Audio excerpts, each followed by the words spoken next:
Bonjour à tous, comment allez-vous? Aujourd'hui, vous l'avez vu dans le titre, nous allons faire une vidéo un petit peu controversée et nous allons parler des choses qui m'ont vraiment dérangée dans la saga Phobos de Victor Dixon. Bon, vous voyez le gros fail, j'ai essayé d'allumer mon truc avec marqué Phobos. Je vais juste vous le montrer du coup. Phobos avec point d'interrogation. On va parler de Phobos de Victor Dixon, qui est une saga que j'ai marathonnée en 2 semaines, les 2 premières semaines de décembre, après qu'il m'ait dédicacé mon exemplaire de Phobos au Salon du Livre de Montreuil. Donc je dois déjà vous dire que je ne partais pas forcément sur une bonne impression, c'est-à-dire que j'avais des gens qui me disaient que c'était la meilleure saga de tous les temps, en gros, et des gens qui me disaient qu'ils avaient détesté. Donc j'étais un petit peu... Je pense que ça va être problématique, puisque les gens qui ont détesté, je leur fais plutôt confiance au niveau de mes lectures, de en fait ce qu'ils aiment, souvent j'aime, et ce qu'ils n'aiment pas, et ben je n'aime pas. Alors je vais déjà commencer par vous dire ce que j'ai aimé dans toute la saga, c'est-à-dire les 4 tomes, puisque je n'ai pas lu la saga, le livre des origines sur les garçons, sur les prétendants. J'ai pas trouvé ça nécessaire, surtout que j'étais pas non plus à fond dans la saga principale, donc je me suis dit ça sert à rien de pousser le vice jusque là. J'ai déjà lu les 4 tomes, donc bon, je vais peut-être faire d'abord des spoilers pour les 3 premiers. Et ensuite quand je commencerai à parler du 4ème, je vous dirai spoiler pour le 4, puisqu'il est sorti il y a pas longtemps, donc tout le monde ne l'a pas lu. Mais là vous savez déjà que les 3 premiers, je vais vous les spoiler. Voilà, spoil, spoil, spoil. Je commence par les choses que j'ai beaucoup aimées parce qu'il y avait des points très positifs, c'est pour ça que j'ai continué ma lecture. Je suis pas complètement baso non plus, si je détestais genre à mort, j'allais pas continuer ma lecture. Ce que j'ai pas mal aimé, c'est, pour moi le gros point positif, c'est Mars. C'est-à-dire c'est la présence de Mars, c'est comment survivre sur Mars. Quand j'étais gosse, j'étais vraiment passionnée par l'astronomie, c'est-à-dire que j'apprenais les noms de toutes les planètes, je lisais beaucoup de bouquins dessus. Ça s'est arrêté à un moment donné, mais là j'ai senti un petit peu, j'ai renoué un peu avec cette passion première de l'astronomie. Et c'est vrai que c'est un gros point positif, c'est-à-dire que c'était quelque chose qui m'intéressait. Quand ils sont dans le vaisseau pour aller sur Mars, ça m'intéressait. Quand ils sont sur Mars, ça m'a intéressé comment ils se répartissaient les tâches, comment ils analysaient pour savoir s'il pouvait y avoir de la vie, qu'ils analysaient les échantillons de terre, etc. Pourquoi Kelly elle était tombée malade en se coupant sur Mars. Pour moi c'était ça le plus intéressant de la saga. Donc vous pouvez comprendre peut-être pourquoi j'ai eu quelques problèmes, puisque c'est le background, c'est-à-dire que c'est l'endroit où se passe l'action, mais des fois c'est pas l'action en elle-même. Et moi l'action qui m'intéressait c'était l'action avec Mars, c'était une action scientifique, c'était une démarche scientifique, une démarche de découverte de Mars, et j'ai trouvé que bon là on passe déjà dans les trucs que j'ai pas aimé, que en général les pionniers restaient pas mal cantonnés dans ce qu'ils savaient faire. En même temps ils avaient pas eu une trop grande initiation à ça, enfin ils avaient pas été formés pendant 10 ans pour ça.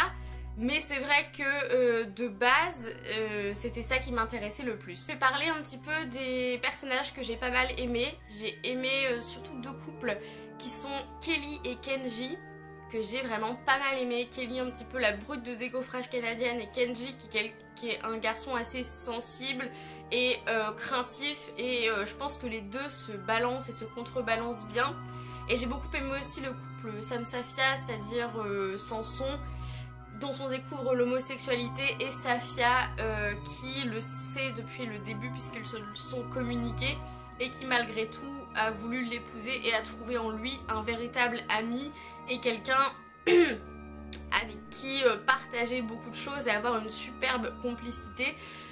Donc quand il s'agissait de ces 2 couples, j'ai pas mal aimé suivre les trames narratives qui les concernaient. J'ai pas mal aimé aussi à certains moments Léonore. J'ai bien aimé qu'on la montre comme quelqu'un de violent, ce qui est très bizarre ce que je viens de dire, mais comparé à Chris qui était un petit peu la femme douce, bienveillante, gna, un petit peu le cliché de ce qui est censé être une femme selon certains, j'ai trouvé que Léonore était beaucoup plus réelle, et que sa violence justement était assez intéressante, puisqu'on montre rarement des femmes violentes, des femmes qui ont comme ça des pulsions et qui savent pas forcément contrôler ça. Et j'ai trouvé ça intéressant de le voir dans un bouquin, et de pas seulement avoir le cliché de la femme parfaite en mode je suis douce, bienveillante, je sais faire la cuisine. En gros, je suis la parfaite ménagère des années 70 quoi. C'est quelque chose que je pourrais mettre dans les points positifs, même si Léonore se trouve aussi dans les points négatifs. Passons aux points positifs du tome 4. Donc là, spoiler pour le tome 4. J'ai trouvé que c'était positif de voir toute cette médiatisation qui tourne mal. J'ai vraiment... ça m'a dégoûté, hein. Voilà, je me disais mais pourquoi ils font ça, pourquoi ils s'acharnent sur eux, mais j'ai trouvé que c'était vachement réaliste cet acharnement médiatique, ces gens qui dislike comme ça sur YouTube et qui savent pas l'effet que ça fait, et genre 200 000 personnes en train de dire faut qu'ils payent et tout, alors qu'en fait mais ils en savent rien, ils savent pas ce qui s'est vraiment passé sur Mars, et en gros ça leur est pas arrivé à eux, mais les gens ils le prennent tellement à cœur, et, enfin entre guillemets je suis désolée de dire ça, mais ils ont tellement pas de vie que alors la télé-réalité sur Mars c'est devenu genre ouais, l'objectif, et on les connaît tous et c'est nos potes, et des fois je trouve que là Victor Dixon a bien exposé les dérives de la médiatisation, les dérives d'être connu pour, en gros pas pour ton talent, mais un truc d'un peu de télé-réalité. Et après, le gros point positif du tome 4, qui était quand même très long, c'était les 50 dernières pages quand on retrouve Kenji, parce que Kenji étant un de mes personnages préférés du bouquin, j'étais un petit peu what, pourquoi vous me l'enlevez tout d'un coup au plein milieu du tome 3, et là de le retrouver j'étais genre ouais, yep, je suis d'accord, et le fait qu'il puisse survivre sur Mars, j'étais yes. Et après bah le fait que à la fin il décide de retourner sur Mars, j'étais genre alléluia. Passons à ce que j'ai détesté dans les 3 premiers tomes. Les stéréotypes, les personnages complètement clichés, j'en citerai seulement 3, Alexei, Chris et Marcus. What the fuck, pourquoi? Chris étant la parfaite ménagère des années 50 aux États-Unis, Alexei étant le stéréotype du russe complètement autoritaire et assoiffé de pouvoir, genre Vladimir Poutine mis en orbite, j'étais genre et Marcus étant censé être intéressant, et je l'ai trouvé complètement plat, complètement vide, complètement creux, il ne m'a pas du tout intéressé, il ne m'a pas ému, il trouvé mais alors d'un cliché, mais j'ai vraiment eu du mal avec lui. Chris et Alexei pareil, voilà, c'était un petit peu saoulant ce genre de personnage cliché qui t'essayes d'aller genre de creuser, mais en fait derrière il n'y a rien. Pareil, un personnage que j'ai trouvé très mal fait, c'était Serena, voilà. J'avais l'impression d'être face à un méchant Disney, genre moi, haha, je suis méchant parce que je suis méchant et je suis méchant, j'ai aucune raison d'être méchant, et en gros, je sais pas, j'étais genre mais merde, mais ça se voit comme le doigt dans l'œil qu'elle est pas nette la meuf, et en plus elle a pas de raison, enfin juste assoiffée de pouvoir, j'ai pas vraiment compris, j'ai vraiment trouvé ça très cliché. Je trouvais aussi que c'était très dans les extrêmes, c'est-à-dire soit les personnages pensaient vraiment qu'il y avait des bonnes scènes, etc., qui discutaient, qui faisaient des choses intéressantes, soit c'était complètement inutile et je m'en foutais complètement de choses qu'il se passait, genre typiquement le triangle amoureux Mozart, Marcus et Léonore. Oh, là j'imite Léonore. Vais-je vers Marcus, qui m'attire depuis le début, ou vers Mozart, que j'aime évidemment moins que Marcus? Ah, quel choix difficile. Mais en fait, on s'en fout. On s'en fout, c'est tout. Moi, la seule chose qui m'intéressait, c'était la survie sur Mars. Qu'est-ce que j'en ai à péter de votre vieille histoire d'amour? Ce que j'ai trouvé complètement débile, c'est quand dans le tome 2 et un petit peu le 3, la plupart des pionniers pardonnent à Serena de ce qu'elle leur a fait, genre de les envoyer au casse-pipe, surtout Chris et Alexei. Non mais eux, c'est le pompon, genre ah mais Serena au fond elle nous a toujours aimés, ah mais Serena en fait elle est gentille, et là t'es genre mais qu'est-ce que vous faites? Les gens ils sont non mais Léonore tu saoules hein, en gros parce que elle les sort un peu de leur zone de confort. Et genre à la fin ils lui en veulent presque quoi, leur avoir cassé le mythe, ouais mais bon c'est quand même grâce à elle que vous allez survivre, donc un petit peu de respect. J'ai trouvé que dans le tome 3 il y avait trop de passages sur Terre, très clairement, ça m'a saoulé. Et ça m'a saoulé aussi qu'il décide de quitter Mars. Je sais que dans le contexte il n'avait pas trop le choix, n'est-ce pas, parce que dépressurisation et tout ça, mais ça m'a gravement saoulé puisque c'était la seule chose qui m'intéressait. Et aussi pas mal de moments où tu ne comprends pas les décisions des gens. Alors, genre, Kenji, il se barre et personne va essayer d'aller le rechercher. Non, bah meurs, hein.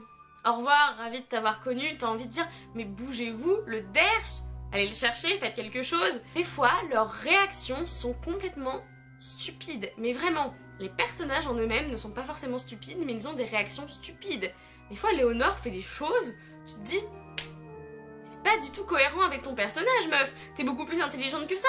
Alors, mais pour l'arc narratif, il fallait que quelqu'un fasse quelque chose de stupide, et alors que Victor Dixon a créé des personnages qui ne sont pas nécessairement stupides, les gens font des trucs complètement stupides, aberrants. Je suis d'accord que ça arrive à tout le monde de faire des erreurs, mais il y a des moments où ils les collectionnent quoi, les bourdes. Je trouvais que les scènes de speed dating étaient complètement aberrantes, et j'étais très mal à l'aise, c'est-à-dire j'étais genre... Ouais...